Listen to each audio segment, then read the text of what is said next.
बिस्मिल्लाहिर्रहमानिर्रहीम। Hello everyone, अस्सलाम वालेकुम। मैं हूं आपका host consultant medical specialist doctor Tanveer Arshad Chaudhry. आप देख रहे हैं programme health special on special TV. सुनते कानों देखती आंखों को डॉक्टर तनवीर अरशद चौधरी का सलाम मोहब्बत। जैसे कि हमारी तमाम ऑडियंस जानती है कि हमने हमेशा करंट इशू को टाइटल करने की कोशिश की है। आज के दौर में हम ये देखते हैं कि हमारे क्लिनिकल ट्रायल में डिफरेंट हॉस्पिटल्स में डिफरेंट दवाखानों के ऊपर पेशेंट इस कंप्लेंट्स के साथ रिपोर्ट होते हैं कि डॉक्टर साहब हमें खाया पिया लगता ही नहीं है। कुछ पेशेंट ये कहते हैं कि मुझे गैर ज़रूरी तौर पे मेरे हाथों में पसीने आते हैं। कुछ लोग कहते हैं कि मैं जब भी कोई खाना खाती हूँ या खाता हूँ तो मुझे पसीने छूट जाते हैं, मेरी बॉडी का टेम्परेचर जो है वो नॉर्मल नहीं रहता। इस तरह के लोग भी हमारे पास रिपोर्ट होते हैं। वो कहते हैं कि मेरा दिन ब दिन वज़न या तो ज़रूरत से ज़्यादा बढ़ रहा है या अचानक से कम होना शुरू हो गया, तो मुझे डॉक्टर साहब समझ नहीं आ रही कि मुझे बीमारी क्या है। कुछ लोग इस कंप्लेन के साथ भी आते हैं कि डॉक्टर साहब हमारे कद नहीं बढ़ते। कुछ लोग ये कहते हैं कि हमारे ख़ानदान में बच्चों के कद जो है वो छोटे रह जाते हैं। कुछ लोगों को ये भी शिकायत होती है कि मेरी बॉडी के अंदर उस तरह की जो एक्टिवेशन है, जो एनर्जी है वो नहीं है जो कि आम लोगों में होती है। या कुछ लोग जो है वो ओवर एक्टिव होते हैं, उनका सिस्टम जो है वो ओवर एक्टिव होता है या हाइपर सेंसिटिवेशन में वो चले जाते हैं। तो कुछ लोग इस तरह की कंप्लेन के साथ भी आते हैं कि हमें एक तो हर वक्त फटीग रहती है और जिस्म बेजान रहता है, सर्दियों में सर्दी ज़रूरत से ज़्यादा लगती है और गर्मियों में जो गर्मी है वो भी ज़रूरत से ज़्यादा लगती है। एक तो वो मौसम होता है जो आम लोगों को फील हो रहा होता है, लेकिन कुछ लोग ये होते हैं उनको वो मौसम भी ज़रूरत से ज़्यादा तंग कर रहा होता है। तो इस तरह की कैफियत के साथ कुछ लोग आते हैं कि स्वेटिंग बहुत ज़्यादा होती है, पसीना बहुत ज़्यादा आता है, हाथ पाँव ठंडे हो जाते हैं या समटाइम उनके पाँव जो है वो उसमें बर्निंग होती रहती है, जलन होती रहती है। या कुछ लोग ऐसे होते हैं वो कहते हैं मेरे पाँव तो ठंडे ही रहते हैं और मेरे हाथ भी जो है वो ठंडे रहते हैं, बाकी जिस्म का टेम्परेचर नॉर्मल होता है। ये शिकायत क्यों होती हैं, इनकी इन्वेस्टिगेशन कैसे की जा सकती है और ये बीमारी की वजह या रूट कॉज क्या होती है, फिर इसके साथ अगर ये बीमारी हो जाए तो इसका ट्रीटमेंट क्या होता है और फिर कब तक इस ट्रीटमेंट को लेके चलना होता है। क्या ऐसा अपनी लाइफ के अंदर हेल्दी डाइट हैबिट्स को तब्दील करें या अपनी लाइफ मॉडिफिकेशन को चेंज करें कि जिससे ये मसाइल हल हो जाएं। अब हमने देखा कि जब कोई भी पेशेंट हमारे क्लिनिकल ट्रायल में इन कंप्लेंट्स के साथ आता है जिनका मैंने जिक्र किया, तो मैं सबसे पहले उसके गले के नीचे यानी फ्रंट का जो नेक का फ्रंट है इसको चेक करता हूँ। इसको चेक करने का मकसद ये होता है कि हमने ये देखना होता है कि इसके जो थायराइड ग्लैंड हैं वो बेसिकली थायराइड का इसको कोई इशू तो नहीं, थायराइड हार्मोन जो हैं उसकी कोई प्रॉब्लम तो नहीं है। हम यहाँ पे देखते हैं, फिर उसकी बाकी कंप्लेंट्स को सुनते हैं। जब उसकी सारी कंप्लेंट्स को हम क्लिनिक पे देखते हैं और उसकी फिज़िकल एग्जामिनेशन करते हैं और फिर जाके हमें जब ये इसका मालूम होना शुरू होता है कि ये डायग्नोज शायद या तो हाइपोथायराइडिज्म में होगा या हाइपरथायराइडिज्म में होगा, तो हम फिर दोनों में देखना होता है कि हाइपो और हाइपर थायराइड का अगर मसला है तो वो हाइपो में है या हाइपर में है, दोनों का ट्रीटमेंट बिल्कुल डिफरेंट है। तो इसलिए फिर हम ये डिज़ाइन करते हैं कि सबसे पहले पेशेंट की इन सारी चीज़ों को सुनने के बाद इसकी जो लैब इन्वेस्टिगेशन होगी उसमें हम क्या क्या टेस्ट करवाएंगे। अब आज हम बात जब करेंगे तो हम ये करेंगे कि what is thyroid, thyroid gland basically क्या है। इसकी एक डेफिनेशन, जैसे कि हम जब भी आपके सामने आते हैं तो पूरी तहकीक के साथ आते हैं और कोशिश भी करते हैं कि बेस्ड ऑन साइंस गुफ्तगू करें, एविडेंस बेस्ड प्रैक्टिस को प्रमोट करें। तो जैसे ये कहा जाता है कि व्हाट इज़ थायराइड या थायराइड ग्लैंड क्या है, तो इसको एक्सप्लेन करने के लिए ये हम इसको इस तरीके पे अपने जितने भी हमारे लेक्चर्स होते हैं या लोगों को हम जब गाइड कर रहे होते हैं तो उनको ये समझाते हैं कि thyroid gland is the butterfly shaped endocrine gland located of the front of the neck. ये हमारी जो गर्दन है, चिन है, इसके नीचे वाला फ्रंट वाला जो हिस्सा है यहाँ पे होता है। It produce hormone T3 T4। ये T3 और T4 हार्मोन्स जो हैं वो उसको एक तो आयोडीन और दूसरा थायरोक्सिन जो है उसको जो प्रोडक्शन उसकी करते हैं। That regular metabolism energy production growth hormones by the temperature. आपकी बॉडी का जो टेम्परेचर है या आपकी बॉडी के अंदर जो सिस्टम एक चल रहा होता है जिसमें हमने देखना है कि एनर्जी को, आपके ग्रोथ हार्मोन्स को, आपके यानी जिस्म की नशोनुमा को, इन सारे जो मामलात होते हैं इसको हैंडल करता है आपका थायराइड ग्लैंड। तो थायराइड ग्लैंड बेसिकली बटरफ्लाई शक्ल का होता है और एंडोक्राइन ग्लैंड है जो कि गर्दन के अगले हिस्से में मौजूद होता है। और थायराइड ग्लैंड जो है वो मेटाबॉलिज्म, तवानाई, नशोनुमा और जिस्म के दर्जा हरारत, थायरोक्सिन और आयोडीन हार्मोन्स को कंट्रोल करता है। यानी इनका जो काम होता है थायराइड का हमारी बॉडी के अंदर, एक तो ये गले के यानी चिन, आपकी जो ये थोड़ी है इसके नीचे, चिन के नीचे वाला हिस्सा, और जो आपकी नेक है उसका फ्रंट वाला हिस्सा, यहाँ पे ये बटरफ्लाई शेप का एक तितली नुमा जो शक्ल होती है उस तरह का ये ग्लैंड होता है यहाँ पे।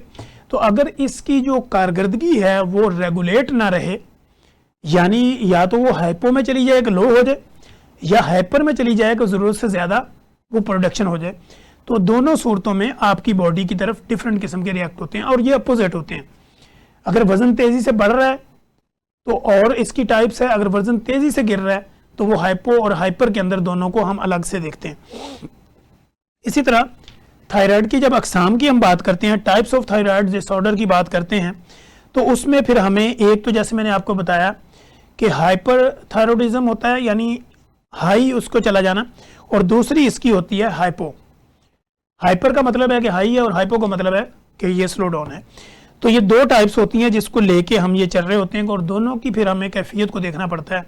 कि पेशेंट की कंडीशन के साथ साथ अब ये हाइपो का पेशेंट है या ये हाइपर का पेशेंट है, तो दोनों सूरतों में इसका इलाज भी बिल्कुल डिफरेंट होता है। अब यहाँ पे हम ये देखते हैं कि हाइपोथायराइडिज्म वो हालत है जिसमें थायराइड ग्लैंड की मकदार हार्मोन्स पैदा करता है और ज़रूरत से ज़्यादा यानी उसकी मकदार बार बार पैदा करता है और बढ़ जाती है। वजूहात इसकी जो होती हैं, यानी इसकी अगर कॉमन काजेज़ की बात करें तो उसमें यह होता है कि ऑटो इम्यून डिजीज़ होती हैं, यानी आपकी बॉडी के सेल जो है वो आपकी बॉडी के कंट्रोल से बाहर हो जाते हैं, तो ऑटो इम्यून डिजीज़ के ज़रिए भी ऐसा होता है। इसी तरह आयोडीन डेफिशिएंसी भी हो सकती है, यानी कुछ ऐसी बॉडी के अंदर जो आयोडीन हमें चाहिए होता है डिफरेंट किस्म के सॉल्ट के ज़रिए भी मिलता है, तो आयोडीन डेफिशिएंसी हो जाए तो उसमें भी हमें हाइपर में जो है वो हाइपरथायरॉइडिज्म के कंप्लेंट जो है वो पेशेंट को देखने में मिलती है। इसी तरह फिर हम ये देखते हैं कि फिर थायराइड की सर्जरी और इसकी जो है वो रेडिएशन भी हमें करनी पड़ती है सम टाइम। तो कुछ इसकी अलामतें होती हैं, सिम्टम्स की जब हम बात कर रहे होते हैं तो अलामतें जो हाइपर की होती हैं उसमें क्या होता है, एक तो मरीज़ को जो है वो फटीग, हर वक्त थका थका रहना, और दूसरा जो है वो पेशेंट को ये भी फील होता है वज़न में उसके इजाफा शुरू हो जाता है। नंबर 1 ये होता है कि फटीग है, थका हुआ है, वज़न में इजाफा है, फिर उसके बाद सर्दी ज़्यादा लगना, फिर उसके बाद कब्ज़ भी रहना, कब्ज़ के साथ डिप्रेशन का हो जाना,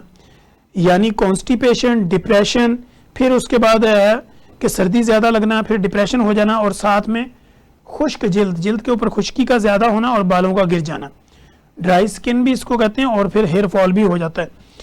अब जब हम ये हाइपो की बात कर रहे थे कि हाइपोथायरॉइडिज्म के अंदर ये सारी कंप्लेंट्स होती हैं, अब दूसरी जो है वो हम हाइपर की बात करेंगे। हाइपर के अंदर क्या होता है कि हाइपरथायरॉइडिज्म के अंदर भी इसकी कंडीशन बिल्कुल चेंज हो जाती है। अब हाइपरथायरॉइडिज्म वो हालत होती है जिसमें थायराइड ग्लैंड ज़्यादा मकदार में हार्मोन्स बनाता है, हाइपो में यानी कम बनाता है और हाइपर में ज़्यादा बनाता है। तो हाइपर की जो काजेज़ होती हैं, कॉमन वजूहात होती हैं, वो क्या होती हैं, इसमें हम ये देखते हैं कि ऑटो इम्यून तो एक इसमें ग्रेव्स होता ही है कि किसी वक्त जो है वो कुछ डिजीज़ ऐसी आ गई जिसमें ऑटो इम्यून डिजीज़ होगी, लेकिन सम टाइम ये होता है कि थायराइड नूडल्स बन जाती हैं। फिर उसके साथ ये होता है कि आपकी एक्सेस आयोडीन इंटेक, यानी आपने आयोडीन का इंटेक ज़रूरत से ज़्यादा कर लिया, हाइपो में डेफिशिएंसी होगी और हाइपर में ज़रूरत से ज़्यादा जो है वो चीज़ें होगी। इसकी वजह से अब उसकी अलामतें जो होती हैं, वज़न में कमी, यानी आपका वज़न जो है वो ज़रूरत से ज़्यादा गिरना शुरू हो जाता है और आपको पता भी नहीं चल रहा होता कि दिन ब दिन जो है वो आपके वज़न कम हो रहा होता है। तो वेट लॉस हो गया इसमें। फिर गर्मी बर्दाश्त ना होना, यानी आपको एक तो आम गर्मी हर बंदे को लग रही होती है, एक ज़रूरत से ज़्यादा गर्मी का लगना, तो ये हाइपर की निशानी होती है कि आपको हाइपरथायरॉइडिज्म के अंदर आप कन्वर्ट हो चुके हैं। इसी तरह फिर हम ये देखते हैं कि आपको दिल की धड़कन जो है वो उसका तेज़ रहना। हमने समटाइम देखा कि लोग हमारे क्लिनिक्स पे आते हैं, वो कहते हैं मैं कई सालों से एंड्रोल खा रही हूँ या मैं खा रहा हूँ इसलिए कि मेरे दिल की धड़कन बढ़ जाती है। तो दिल की धड़कन अगर बढ़ती है तो फिर हमें ये देखना होता है कि ये थायराइड का मरीज़ है। अब थायराइड की आगे टाइप्स हैं कि हाइपो में है या हाइपर में है, वो तो डिपेंड करता है कि जब हर पेशेंट टू पेशेंट जब उसकी रिपोर्ट्स आती हैं तो उसके अकॉर्डिंगली हम लेके उसको आगे चलते हैं। तो इस तरह एक तो बेचैनी भी रहती है मरीज़ को, बेचैनी के साथ साथ उसको पसीना आना शुरू हो जाता है, ज़रूरत से ज़्यादा पसीना आता है और हाथ पांव कांपने लग जाते हैं। तो ये वो कंडीशंस होती हैं जो हाइपर में होती हैं। हाइपो के अंदर क्या होता है कि हाइपो में ये चीज़ें डाउन होना शुरू होती हैं और हाइपर के अंदर ये चीज़ ज़्यादा सेंसिटिविटी इसकी बढ़ जाती है। तो इसी तरह हम ये देखते हैं कि फिर जब हमने इसको डायग्नोज करना होता है, तशखीस के लिए हमने यानी किसी मर्ज़ की तशखीस करनी है, डायग्नोज करनी है, तो फिर उसके अंदर क्या होता है कि हम इन चीज़ों को देखते हैं और साथ में फिर जो टेस्ट इसका ब्लड इन्वेस्टिगेशन होती है वो T3, T4, TSH, ये एक पूरी फाइल होती है जिसको करवाने के बाद हमें सम टाइम जो है वो थायराइड का स्कैन भी करवाना पड़ता है कि अगर हमने ब्लड रिपोर्ट्स करवा ली और उसमें चीज़ें नॉर्मल हैं और लेकिन थायराइड का साइज़ बड़ा हुआ नज़र आ रहा है या ये लग रहा है कि डिस्टर्बेंस ज़्यादा है, तो फिर हम गले का जो आपका फ्रंट के ऊपर थायराइड होता है उसका एक स्कैन भी करवाते हैं, एक अल्ट्रासाउंड भी करवाया जा सकता है और उसका एक एक्सरे भी किया जा सकता है। दोनों सूरतों में उसको देखा जा सकता है कि इसके बढ़ने की वजूहत क्या है। इसके साथ ही बाज़ औक़ात थायराइड स्कैन अल्ट्रासाउंड किया जाता है, यानी T3, T4, TSH जो टेस्ट होते हैं उसके बाद स्कैन की ज़रूरत पड़ती है, तो फिर हम उसको करते हैं। अब हाइपोथायराइडिज्म यानी हाइपो लो वाला जो थायराइडिज्म है वो क्या है, थायराइड क्या है और उसका इलाज कैसे होता है। इसके साथ ही हम ये देखते हैं कि हाइपो की जब हम बात करते हैं तो हाइपो में हमें बहुत ज़्यादा मरीज़ मिलते हैं, हाइपर में भी मिलते हैं लेकिन हाइपोथायराइडिज्म के मरीज़ ज़्यादा मिलते हैं। तो ऐसी कंडीशन में जहाँ पे मरीज़ हाइपोथायराइडिज्म में हो तो उसका फिर क्या होता है कि हार्मोन्स बेसिकली उसकी रिप्लेसमेंट करनी होती है और हमें जो वो है वो बाहर से वो हार्मोन्स उनको देने होते हैं जिसकी डेफिशिएंसी हुई होती है और वो टैबलेट फॉर्म में होते हैं। और यहाँ पे लोगों का ये सवाल होता है कि अगर मुझे कोई थायराइड की गोली खानी पड़ गई तो मुझे कब तक खानी है और कब छोड़ सकता हूँ, कब नहीं छोड़ सकता। एक तो ये कि जब आपको ये मर्ज़ डिफ़ाइन हो गया कि आपको ये मरीज़ आप हैं, तो उसमें फिर क्या होगा कि आपको दवाई जो है वो फॉर टाइम खानी पड़ेगी, यानी लॉन्ग टाइम फॉर लाइफ। जब तक आप वो खाते रहेंगे, वो चूँकि एक ऑटोइम्यून डिजीज़ होगी कि आपकी बॉडी में उस हार्मोन्स की प्रोडक्शन या तो हाइपर बहुत ज़्यादा बन रही है या फिर बिल्कुल हाइपो है, एक दरमियाने दर्जे में नहीं है, तो हमने मेडिसिन की मकदार को दे के उसको नॉर्मलाइज करना होता है जिससे आपकी बॉडी की नशोनमा, आपकी बॉडी की ग्रोथ और आपके बॉडी का टेम्परेचर जो है वो नॉर्मल रहता है।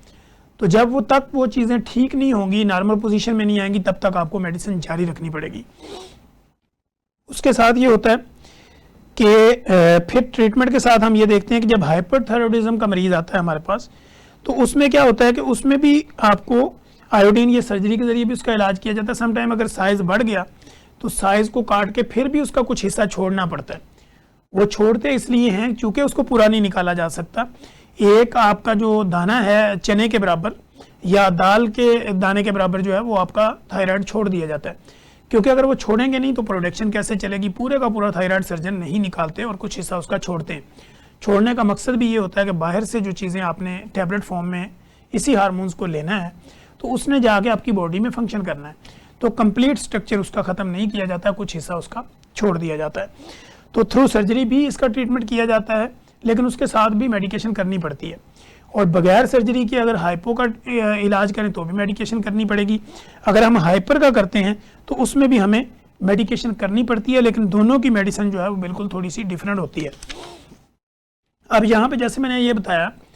कि हाइपो के अंदर मरीज़ की जो कैफियत होती है जब वो बदलना शुरू होती है तो उसमें फिर मरीज़ के हमें और कौन कौन से टेस्ट की ज़रूरत पड़ती है। नंबर 1 तो ये होता है कि हमने T3, T4, TSH, इसको हम TFTs भी कहते हैं, थायराइड फंक्शनल जो टेस्ट की एक प्रोफाइल है, तो उसके अंदर ये तीनों टेस्ट आते हैं। इसके साथ फिर हमें और टेस्ट क्या देखने होते हैं। एक तो हमें ये देखना होता है कि इस मरीज़ के अंदर HbA1c का क्या लेवल है, यानी उसका जो 3 महीने वाला शुगर का रिकॉर्ड है वो क्या कहता है। फिर उसके साथ हमें यह देखना होता है कि इसका लिपिड प्रोफाइल, एक हम जो फैट की एक प्रोफाइल है वो करवा के देखते हैं कि वहाँ पे ब्लड के अंदर जो खून की सर्कुलेशन है वो किस तरह चल रही है और खून के अंदर चर्बी का तनासब क्या है। तो ये चीज़ें हम लिपिड प्रोफाइल में देखते हैं। और साथ में हमें वायरल मार्क भी करने होते हैं, जिसमें हम हेपेटाइटिस बी कर सकते हैं, सी कर सकते हैं, और इसी तरह जो है वो हेपेटाइटिस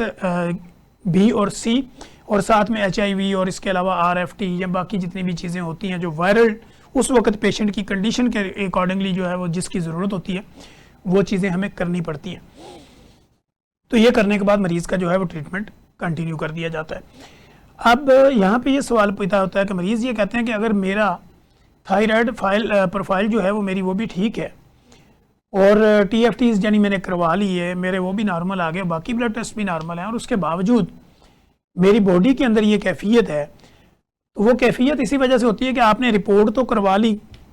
अब आपने वो रिपोर्ट करवाने के बाद किसी अच्छे क्वालिफाइड मुस्तनद मुआलिज को नहीं दिखाई, आपने बस रिपोर्ट पढ़ ली, उसमें आपने देख लिया कि यार ये तो लो आ रहा है, ये हाई आ रहा है, या आपने देख लिया कि नॉर्मल आ रहा है, और बस आपने उसी के मुताबिक जो है वो अपना खुद से किसी हकीम के पास चले गए या किसी ऐसी जगह पे चले गए जिसको थायराइड फंक्शनल के बारे में प्रॉपर पता ही नहीं कि इसका बॉडी में फंक्शन क्या है और इसको कैसे बैलेंस रखना है। तो आप उसके पास चले गए, उन्होंने कोई भी आपको टेम्परेरी छोटी मोटी मेडिसिन पे लगा दिया और आपने ये समझा कि शायद मैं दवाइयाँ खा खा थक चुकी हूँ या थक चुका हूँ, मेरा तो ये ठीक होने का नाम ही नहीं लेता। तो कोई बीमारी ऐसी नहीं है जो ला इलाज हो, यानी जिसका इलाज ना हो। हर बीमारी काबिल इलाज है। डिपेंड करता है कि आपने कितनी देर कर दी अपने असल मौलज तक पहुंचने में जो कि उसका एक्सपर्ट है। तो लिहाजा अगर आपको इस तरह का कोई भी इशू होता है कि जिसमें आपकी हाइट ना बढ़ने की वजूहत हों, ठंडे पसीने आने की वजूहत हों, वज़न बहुत ज़्यादा बढ़ जाए या अचानक से कम होना शुरू हो जाए, या जो है वो बॉडी के टेम्परेचर ज़रूरत से ज़्यादा गर्मी, ज़रूरत से ज़्यादा सर्दी का लगना, या आपकी नशोनुमा नहीं हो रही, खाया पिया आपको नहीं लग रहा, तो ज़रूर आपने ये टेस्ट करवाने हैं। और इन टेस्ट को करवाने के बाद किसी भी क्वालिफाइड डॉक्टर के पास जो कि एक्सपर्ट हो इस चीज़ का, जो नाक कान गले वाले को भी आप दिखा सकते हैं, ENT वालों को, या एंडोक्राइन के जो स्पेशलिस्ट होते हैं उनके पास भी जा सकते हैं, मेडिकल स्पेशलिस्ट को भी दिखा सकते हैं, और एक अच्छे फिजिशियन को भी आप ये चीज़ें दिखा सकते हैं। अगर वो ये चीज़ें देख ले और आपकी रिपोर्ट के ऊपर प्रॉपर तरीके पे वर्क कर ले तो आपके ये मसाइल बिल्कुल हल हो सकते हैं। कुछ लोगों को ये कंप्लेन होती है कि डॉक्टर साहब मुझे खाना खाते हुए मेरे बालों में, सर में, हाथों में, चेहरे पे पसीने छूट जाते हैं। बेशक खाना स्पाइसी हो या नॉर्मल हो, मुझे फिर भी इस तरह के पसीने आते हैं, और मुझे जो है वो आम नॉर्मल मेरे साथ जो लोग खा रहे होते हैं उनको कुछ भी नहीं हो रहा होता। तो ये क्या वजह होती है? तो इसमें भी हमें थायराइड फंक्शनल का एक बाकायदा टेस्ट करवाना होता है, और थायराइड का इसमें बहुत बड़ा रोल होता है। या तो आप हाइपो में होंगे या आप हाइपर में होंगे। तो दोनों सूरतों में हमें यह देखना होता है कि अगर तो आपके वज़न में इजाफा ज़रूरत से ज़्यादा हो रहा है और सर्दी आपको ज़रूरत से ज़्यादा लग रही है, और फिर इसी तरह जो है वो आपके डिप्रेशन का शिकार रहते हैं, कब्ज़ आपको प्रॉपर रहती है, तो भी हमें थायराइड की तरफ जाना होगा और हमें आपकी थायराइड प्रोफाइल को देखना होगा। इसी तरह अगर हम ये देखते हैं कि मरीज़ इस कंप्लेन के साथ आता है कि गर्मी में तो वो कहता है जी मैं तो मर जाऊंगा, गर्मी तो मेरे लिए अजाब है, और फिर इस तरह जो है वो गर्मी उसको बहुत ज़्यादा लगती है, पसीने बहुत ज़्यादा आते हैं, पानी की कमी हो जाती है, नमकियात जो है वो उसकी बॉडी में कम हो जाते हैं, तो फिर हमें ये सोचना होगा कि ये हाइपर थायराइडिज्म का मरीज़ है, यानी इसका थायराइड का जो फंक्शनल है वो हाई है। अब हम इन दोनों को देख के इसके ट्रीटमेंट को कर सकते हैं। हार्मोन्स बेसिकली इसलिए कहा जाता है कि हमारी बॉडी का एक बड़ा हिस्सा जो हमारे पेट के अंदर होता है, यानी सेंट्रल ओबेसिटी जब आती है, मोटापा यानी पेट का जब बढ़ता है, तो हम लोगों को इसलिए कहते हैं कि पेट का मोटापा इसलिए ज़्यादा ख़तरनाक होता है क्योंकि आपकी हार्मोनल प्रोडक्शन जो है वो आपके पेट से ज़्यादा हो रही होती है। यानी 35 किस्म की जो हार्मोनल एक्टिविटी है वो तकरीबन आपके पेट के अंदर से हो रही होती है, और जब पेट के इर्द गिर्द चर्बी का तनासब बढ़ जाता है तो फिर हमारी हार्मोनल जो प्रोडक्शन है वो डिस्टर्ब हो जाती है।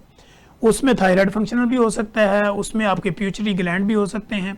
उसमें आपके बाकी हार्मोन्स भी हो सकते हैं जो कि आपके ग्रोथ के हार्मोन्स हैं, नशोनुमा के हार्मोन्स हैं, या बॉडी को बैलेंस करने के हार्मोन्स हैं, या बाकी आपकी इम्यूनिटी के हैं, इंसुलिन के हैं, या बाकी आपके रिप्रोडक्टिव सिस्टम के जो हार्मोन्स हैं, ये सारे के सारे डिस्टर्ब हो सकते हैं। लेकिन अगर आप अपने वेट को कंट्रोल करते हैं और हेल्दी डाइट हैबिट्स को अपनाते हैं और अपनी लाइफ मॉडिफिकेशन करते हैं और अपनी डाइट हैबिट्स को बेहतरीन अंदाज में लेके चलते हैं, तो फिर हार्मोनल एक्टिविटी भी आपकी बॉडी की बैलेंस में होती है। इसी तरह अगर आप नींद पूरी नहीं करते, या नींद आपको आती नहीं है, या आप रात सारी जागते हैं और दिन के टाइम में सोते हैं, तो भी आपके हार्मोनल जो है वो डिस्टर्बेंस आ सकती है। तो लिहाजा नींद का पूरा करना बहुत ज़रूरी है। सोना बहुत ज़रूरी है। और फिर नींद जो है वो रात की नींद 6 से 8 घंटे ये हर सूरत ज़रूरी है ताकि आपकी बॉडी के बैलेंस को बरकरार रखा जा सके। अगर आपकी बॉडी का बैलेंस बरकरार नहीं होगा तो ऑटोइम्यून डिजीज़ भी ज़्यादा आएंगी और फिर इस तरह आपकी हार्मोनल जो एक्टिवेशन है बॉडी के अंदर वो भी डिस्टर्ब हो जाएगी, हार्मोन्स का जो निज़ाम है बॉडी के अंदर वो भी डिस्टर्ब हो जाएगा। तो लिहाजा सोना सेहत के लिए इतना ही ज़रूरी है जितना कि ज़िंदा रहने के लिए। तो कहीं मत जाइएगा, हमारे साथ रहिएगा। यहीं पे वक्त हुआ एक ब्रेक का। ब्रेक के बाद जब हम आएंगे तो हम बाकी हार्मोनल एक्टिविटी के ऊपर भी बात करेंगे। वेलकम बैक नाजरीन, आप देख रहे हैं हेल्थ स्पेशल प्रोग्राम। मैं डॉक्टर तनवीर अर्शद चौधरी हूं और आज हम बात कर रहे थे कि थायराइड ग्लैंड का बॉडी में रोल क्या है। थायराइड की वजह से होने वाली बीमारियां, हाइपोथायराइडिज्म और हाइपरथायराइडिज्म क्या होता है और इसके साथ साथ जो बीमारियां जुड़ी होती हैं वो क्या होती हैं, हाइपो में क्या आपको फीलिंग आती हैं और हाइपर में क्या होती हैं। तो जैसे हम बात कर रहे थे हाइपो और हाइपर की, तो दोनों में हमने आपको बताया कि क्या क्या अलामतें हो सकती हैं। अब हम प्रोग्राम के इस हिस्से में बात करेंगे कि हमारी बॉडी के अंदर जो हार्मोन्स हैं, हर जगह पे जब भी आप जाते हैं, अगर आपको कोई गायनी का इशू है,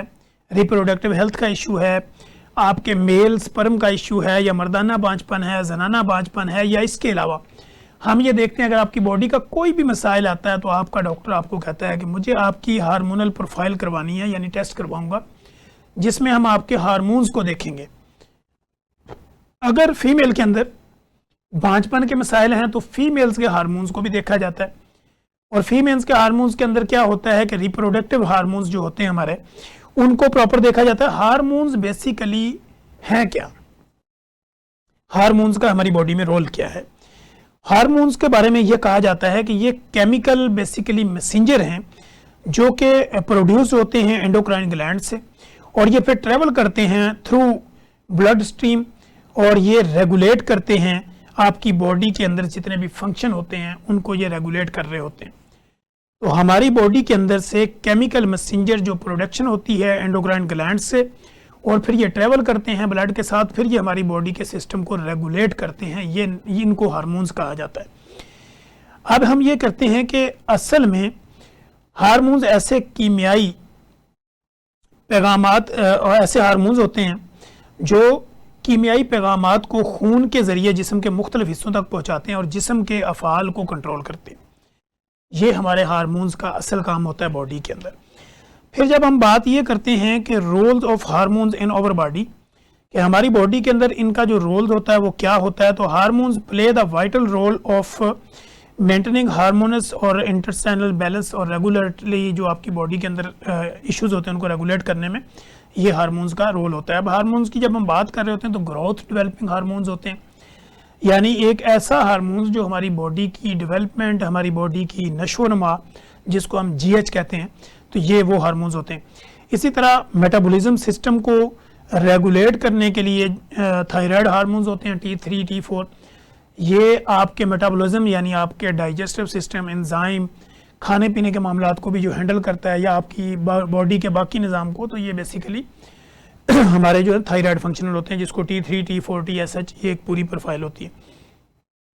एक तो ग्रोथ हार्मोन्स हो गए, दूसरे जो है वो मेटाबॉलिज्म को कंट्रोल करते हैं और तीसरे हो गए रिप्रोडक्शंस। रिप्रोडक्शन की जब हम बात करते हैं मेल में हो या फीमेल में हो, तो इसमें हम बात करेंगे एस्ट्रोजन की होगी, प्रोजेस्टेरॉन और टेस्टोस्टेरोन। ये 3 किस्म के हार्मोन्स है। और इसी तरह ब्लड शुगर, ग्लूकोज जो है, ब्लड शुगर को अगर कंट्रोल करने के लिए कोई हार्मोन, सुपर हार्मोन्स हमारी बॉडी में है तो वो इंसुलिन हार्मोन्स है।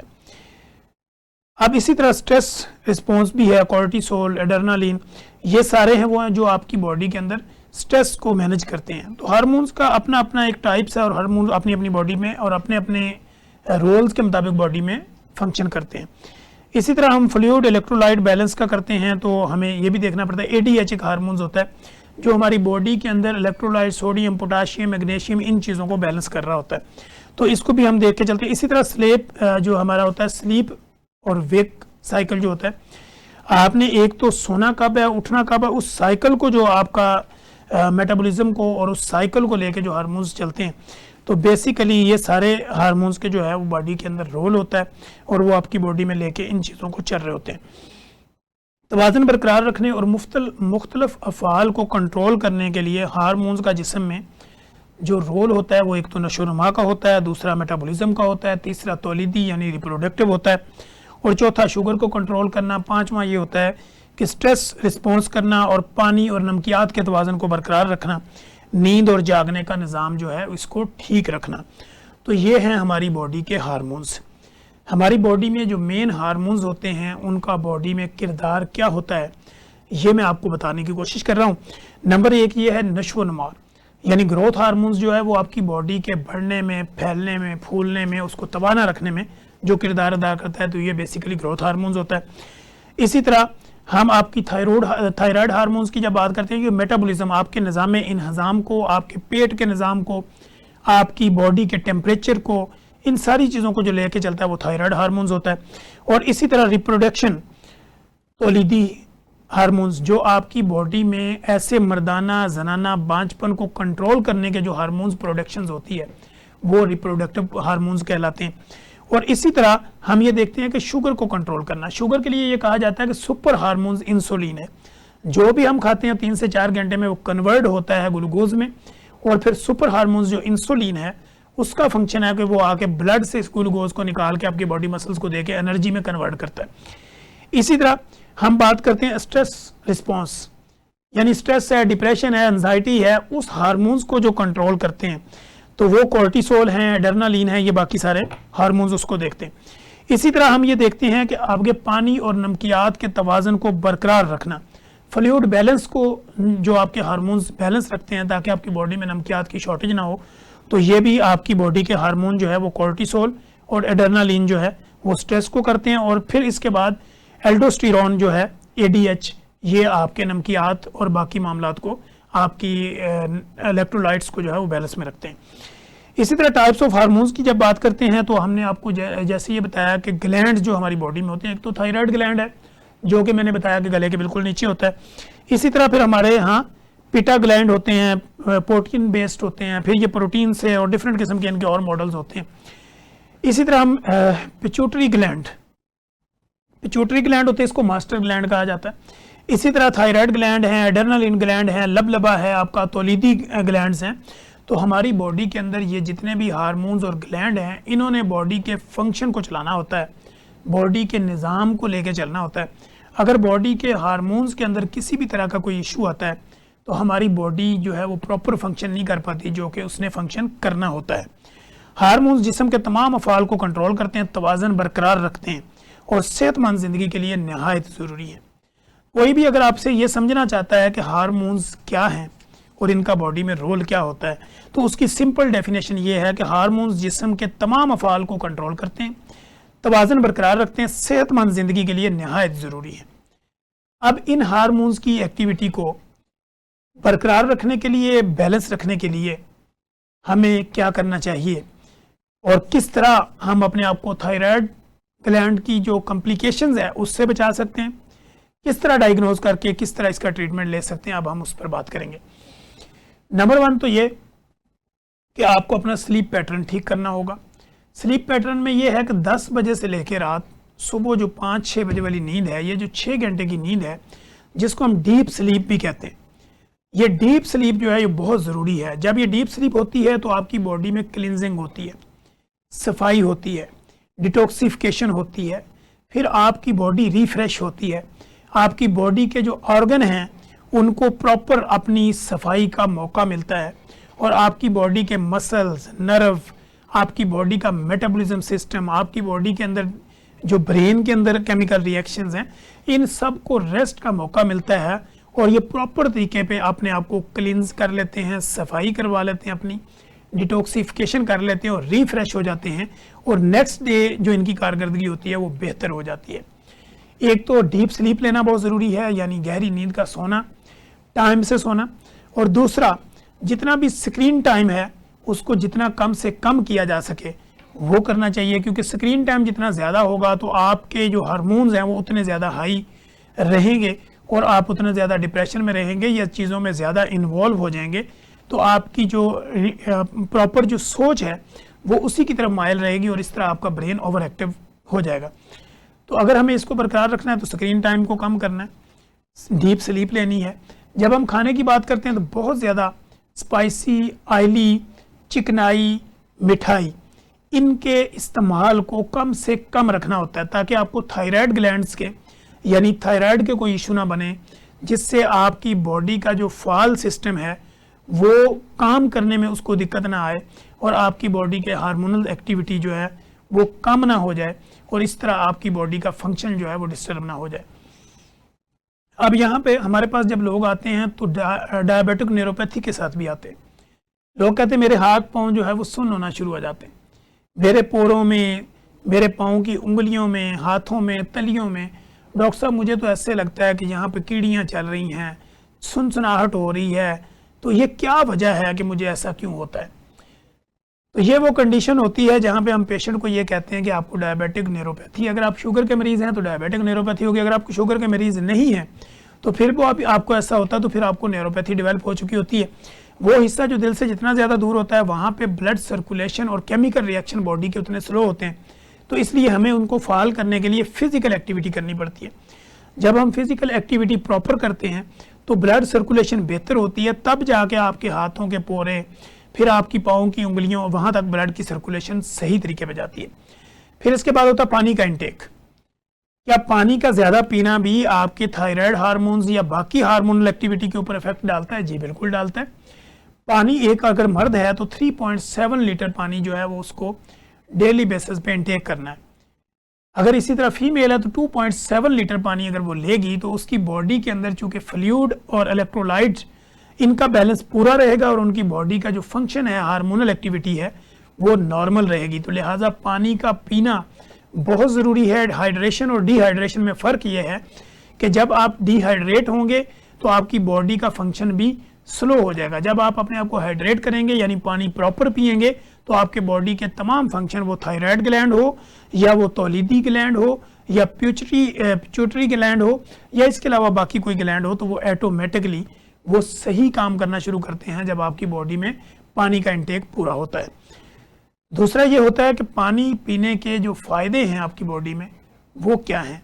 एक तो ब्लड सर्कुलेशन बेहतर होती है, एक आपकी स्किन तरोताज़ा होती है, उसकी नशो नुमा अच्छी होती है। पानी पीने से आपकी बॉडी में जब डिहाइड्रेशन ख़त्म होती है, आपकी बॉडी हाइड्रेट होती है, तो आपके चेहरे पे चमक आती है, आपके बॉडी की जो स्किन है उसके अंदर जो खुश्की है वो कम हो जाती है और आपकी इंटेस्टाइन, जो आपकी आंतड़ियाँ हैं, वो निज़ाम बेहतर हो जाता है और इस तरह आपको कब्ज़ भी दूर हो जाती है। पानी की प्रॉपर मकदार जो है वो कब्ज़ से आपको अफाका दिलवाती है और कब्ज़ नामी जो चीज़ें हैं वो आपकी बॉडी से ख़त्म हो जाती हैं। पानी पीने का एक और फ़ायदा भी है कि वो आपके डाइजेस्टिव सिस्टम को एक्टिवेट करता है। अगर आप खाने से आधा घंटा पहले पानी पीते हैं और खाने के आधा घंटा बाद में पीते हैं तो आपका डाइजेशन जो है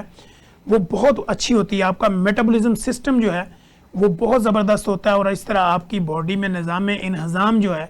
वो बेहतरीन काम कर रहा होता है। तो पानी निज़ाम इन्हज़ाम के लिए भी बहुत ज़रूरी है। इसी तरह अब लोग ये कहते हैं कि वॉक क्यों ज़रूरी है, वॉक करने से हमारे मैदे का जिगर का क्या लिंक है। जब आप वॉक करते हैं तो आपकी फिजिकल एक्टिविटी की वजह से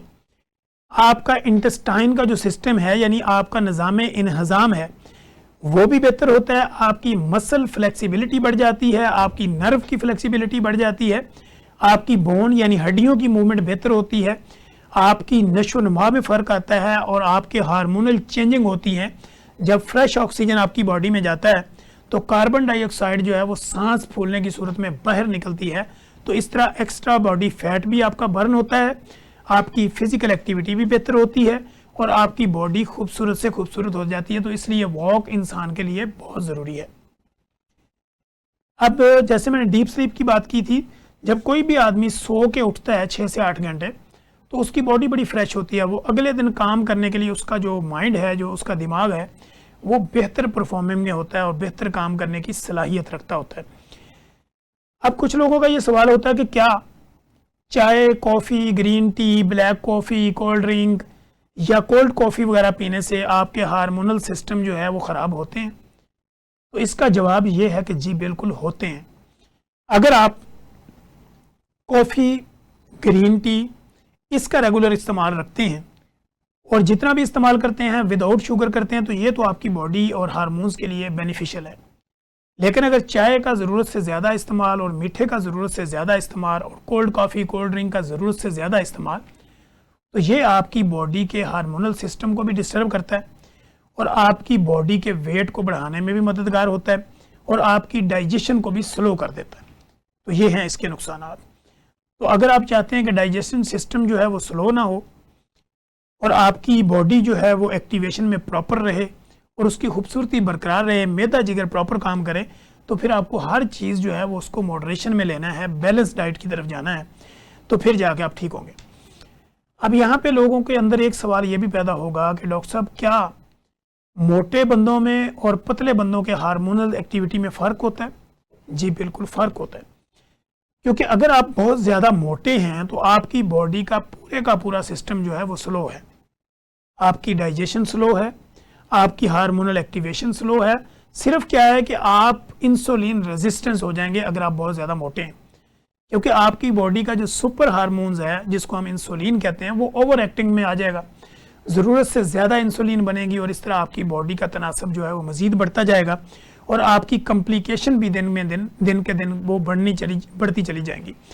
हर आने वाले दिन के साथ वो कम्प्लिकेशन बढ़ेंगी, चूँकि आपका वेट बढ़ रहा है, आपकी बॉडी में इंसुलिन रेजिस्टेंस की वजह से insulin super hormones over active है और जितनी चीज़ें आप ज़्यादा खा रहे हैं वो और डिमांड पैदा कर रहा है और आपकी बॉडी में और आपकी आर्टरीज़ के अंदर वो या आपकी विजुअल फैट जो है वो बढ़ रही है और इस तरह आपकी बॉडी का फंक्शन डिस्टर्ब हो रहा है। अगर आप पतले हैं, थिन हैं, तो क्या आपको क्या मसाइल हो सकते हैं? देखें, अगर तो आप अंडरवेट हैं और आपका वज़न बढ़ ही नहीं रहा, आप चाह रहे हैं कि मैं थोड़ा सा बेहतर शेप में आ जाऊं, लेकिन हर मुमकिन कोशिश के बावजूद आपका वज़न नहीं बढ़ रहा, तो अंडरवेट में फिर हमें देखना पड़ता है कि क्या आपकी हार्मोनल एक्टिवेशन जो है बॉडी के अंदर वो थायराइड हार्मोन्स हो, या वो आपकी बॉडी के अंदर इंसुलिन हार्मोन्स हो, या वो आपकी बॉडी के अंदर रिप्रोडक्टिव हो, या वो आपकी बॉडी के अंदर स्ट्रेस हार्मोन्स हो, या आपकी बॉडी के अंदर वो फ्लूइड बैलेंस करने वाले हार्मोन्स हो। तो हमें सबके टेस्ट करके देखना पड़ता है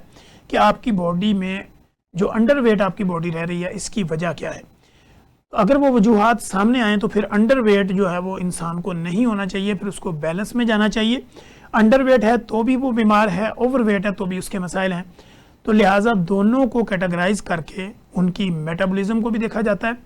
उनकी हार्मोनल प्रोफाइलिंग को भी देखा जाता है और उनकी बाकी जो ब्लड टेस्ट की प्रोफाइल है उसको देख के फिर ये फैसला किया जाता है कि अंडरवेट या ओवरवेट होने की वजूहात क्या है। लेकिन इन सब के पीछे जो मरकज़ी किरदार है वो आपकी बॉडी में हार्मोनल एक्टिवेशन है या हार्मोनल एक्टिविटी है। अब यहाँ पे कुछ लोग इस कैफियत के साथ आते हैं और वो कहते हैं कि डॉक्टर साहब देखें, मेरा सब कुछ ठीक है, मुझे खाया पिया नहीं लगता, मैंने सारे टेस्ट करवाए हैं, मेरी सारी रिपोर्टिंग हो चुकी है, लेकिन उसके बावजूद मैं खाती भी सही हूँ, मैं खाता भी सही हूँ, लेकिन मुझे खाया पिया लगता नहीं है। खाया पिया ना लगने की एक वजूहात ये भी होती है कि आपके लिवर के अंदर कोई प्रॉब्लम चल रही हो, यानी आपको हेपेटाइटिस जैसी या कोई वायरल डिजीज़ अंडरग्राउंड चल रही है कि हमने तो हार्मोनल प्रोफाइल को देख लिया,